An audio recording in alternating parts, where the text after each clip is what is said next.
Hi, Hi, Pete. hi, Adrienne. You look familiar to me. Have I met you at one of the conventions? Well, did you go to the one at Salem Horror Fest in Massachusetts, maybe in 2019? You know, I was supposed to, and I ended up in New Zealand on a job, I think. Huh. Okay, Yes, because yes, I was supposed to be there, and I didn't make it. Yeah. I know Jason Morrison It was. would have been about October of 2019. Yes. And let's see, when did I just went to New Zealand in October of 20. Yes, I went to New Zealand on a Netflix series, and I couldn't make it. That's all right. Well, I'm sorry we missed each other. Hey, Peter, before we get started, we're going to take a really quick photo, okay? Let's All take right, a picture. let's go for it. Okay. Ready? 3, 2, 1. Perfect. You guys are good to go. Now I got to put them back on so I can see you. Okay. Well, it's an honor. I'm finally to meet you. I'm a fan of your work. I love Batman the Animated Series. When the show came on, I was only 9 at the time, and I'm still a fan. And I love the my favorite episode of yours is the Cat in the Claw. Mm. And I like the almost forgotten episode because you came in kind of almost towards the end of the episode. Oh boy, I've almost forgotten that one.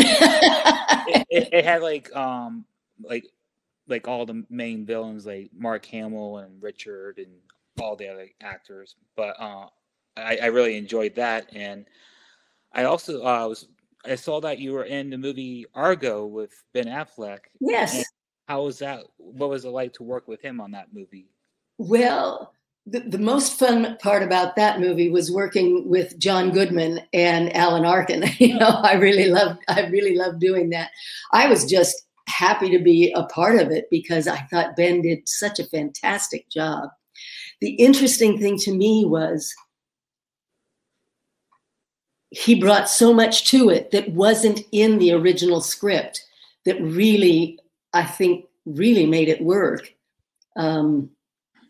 So yeah, it was a nice experience.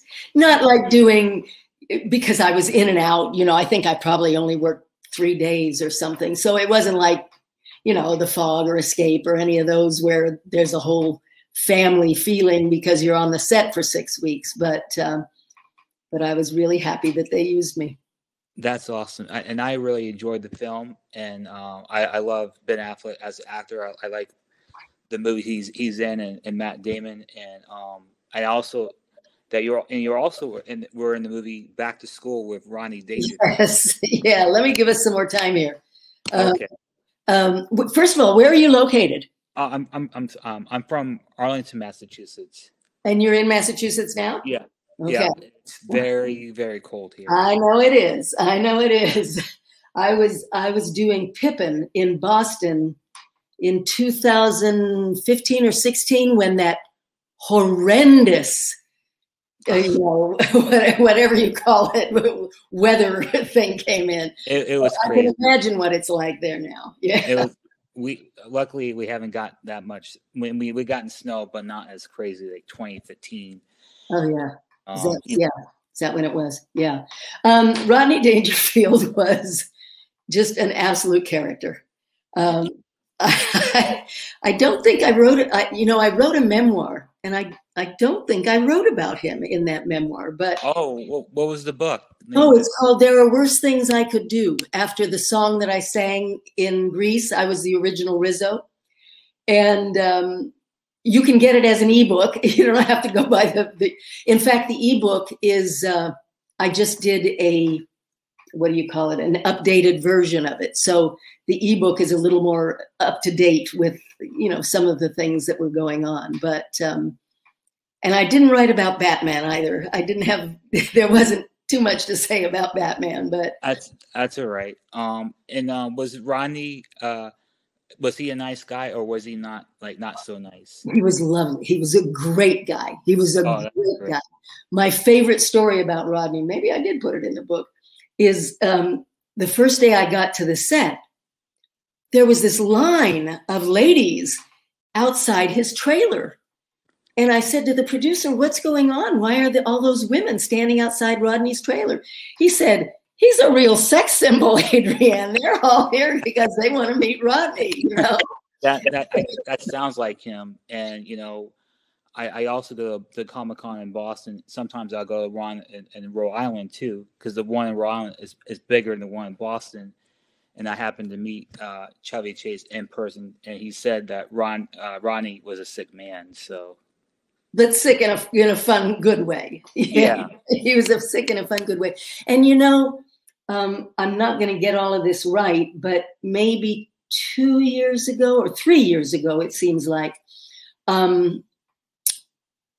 after Rodney passed, his wife set up a school of comedy at LA City College, the Rodney Dangerfield, I think it's called the Rodney Dangerfield School of Comedy.